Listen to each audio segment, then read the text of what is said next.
సంచలనం సృష్టించిన ఢిల్లీ మద్యం కేసులో కేజ్రీవాల్ అరెస్టు తరువాత ఏం జరగబోతోంది అనేది అయితే ఆసక్తికరంగా మారిన పరిణామంగా ఉంది. ఢిల్లీ ముఖ్యమంత్రిగా ఉన్న కేజ్రీవాల్ను ఈడీ నిన్న రాత్రి అరెస్ట్ చేయటం, తరువాత కోర్టులో హాజరుపరుస్తూ ఉన్నారు. అయితే ఈ కేజ్రీవాల్కి ఈ మద్యం కేసులో కనుక కోర్టు రిమాండ్ విధిస్తే పరిస్థితి ఏంటి అనేది అయితే ఇప్పుడు సర్వత్ర చర్చనీయాంశంగా మారింది. ఎందుకంటే ఇప్పటిదాకా ఏ ముఖ్యమంత్రి కూడా రిమాండ్ పడిన తరువాత జైలు నుంచే పరిపాలించిన దాఖనాలు లేవు. ఎందుకంటే ఒక శిక్ష పడిన తర్వాత తాను నైతికంగా రాజీనామా చేయాల్సిన అవసరం ఉంటుంది. అయితే ఇక్కడ ఆప్ మంత్రులు కానీ కేజ్రీవాల్ కానీ తమకి జైలు నుంచే కేజ్రీవాల్ పాలిస్తాడు అనేది అయితే పూర్తి స్థాయిలో స్పష్టం చేస్తున్నారు. ఎందుకు అంటే ఈ కేసులో నిందితుడే కానీ ఇక శిక్ష పడలేదు కాబట్టి అతన్ని ముఖ్యమంత్రిగా జైలు నుంచే కూడా పరిపాలన చేస్తాడు అనేది అయితే కేజ్రీవాల్ తరఫున కానీ ఆప్ మంత్రులు చెప్తున్నమాట. అయితే ఈ విషయంలో ఇప్పుడు దీని మీద అయితే కేంద్ర హోంశాఖ కానీ అటు ఢిల్లీ లెఫ్టినెంట్ గవర్నర్ కానీ న్యాయ కోవిదులతో చర్చలు సాగిస్తున్నారు. ఏం చేయాలి అనేది అయితే దాని మీద పూర్తి స్థాయిలో అసలు ఏం చేయాలి అనే దాని మీద కూడా ఒక రకమైన చర్చలు జరుగుతున్నాయి. అయితే కేజ్రీవాల్కి కోర్టు రిమాండ్ విధిస్తుందా లేదా అనే దాన్ని పక్కన పెడితే ఇప్పుడు కేజ్రీవాల్ ఏం చేస్తారు? శిక్ష పడితే జైలు నుంచే పాలన చేస్తారా, లేకపోతే ఏం రాజీనామా చేస్తారా, తనని నుంచి ఇంకొకళ్ళని ముఖ్యమంత్రిగా అపాయింట్మెంట్ చేస్తారా అనేది అయితే ఇక్కడ చర్చ జరుగుతున్న నేపథ్యంలో ఇంతకు ముందు జరిగిన సంఘటనల్ని కూడా ఇప్పుడు అందరూ కూడా గుర్తు చేసుకుంటున్నారు. ఎందుకంటే దానా కేసులో బీహార్ ముఖ్యమంత్రిగా ఉన్నప్పుడు దానా కేసులో లాలూ ప్రసాద్ యాదవ్ అరెస్ట్ అయినప్పుడు మొత్తం కూడా ఆయన భార్య రబ్రీదేవిని అయితే లాలూ ప్రసాద్ ముఖ్యమంత్రిగా పెట్టి ఇక్కడ తప్పుకోవటం జరిగింది.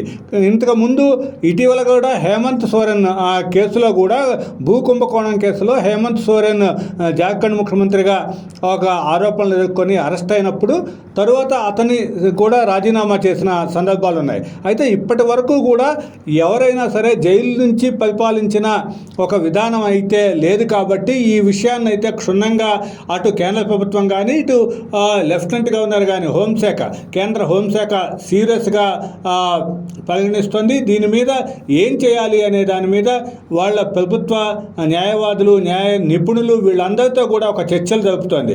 ఎందుకంటే ఈ ఆప్ ఒక ప్రత్యేకంగా చెప్పడం అనేది జరిగింది.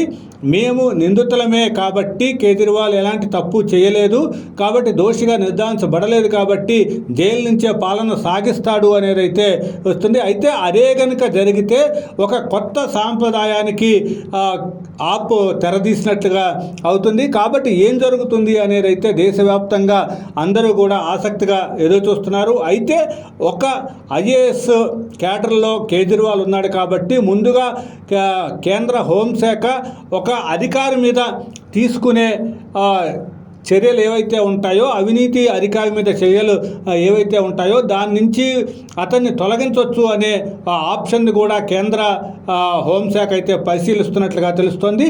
ఏదేమైనా సరే కేజ్రీవాల్ అరెస్టు తరువాత మొత్తం అంటే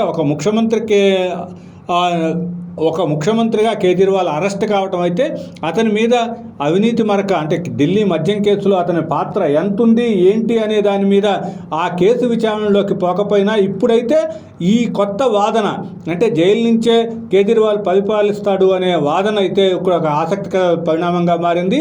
దీని మీద ఏ విధంగా జరుగుతుంది, అసలు కోర్టు రిమాండ్ విధిస్తుందా కేజ్రీవాల్కి, లేకపోతే తాత్కాలికంగా ఈడీ కస్టడీకి ఇస్తుంది అనేది అయితే ఆసక్తిగా ఉంది. ఈ మొత్తం నేపథ్యంలో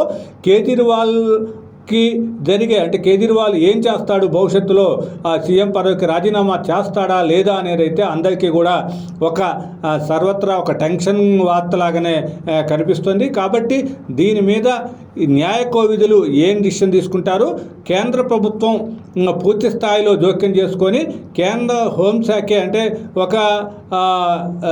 అతను సస్పెండ్ చేయటం అనే దాని మీద కూడా చర్చించే అవకాశం ఉంది. కాబట్టి ఇదంతా కూడా ఒక చర్చనీయాంశమైన అంశంగానే మారింది. ఎన్నో సంవత్సరాలుగా మీరు రాజకీయాల్లో ఉండి ఉంటారు. ఎన్నో కష్టనష్టాలు కోర్చి ప్రజల్లో నిలబడుంటారు. సామాన్య ప్రజలకి కొండంత అండగా ధైర్యాన్ని ఇచ్చుంటారు. నిజమైన ప్రజానాయకుడిగా ఉండవలసిన మీరు సామాన్యుడిగానే ఉండిపోయారా? ఒక ప్రజానాయకుడిగా త్వరగా ఎదగాలనుకుంటే S4 టీవీ న్యూస్తో కలిసి నడవండి, కలిసి గెలవండి.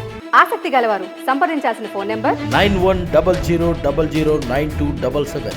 Email address s4tvnews@gmail.com.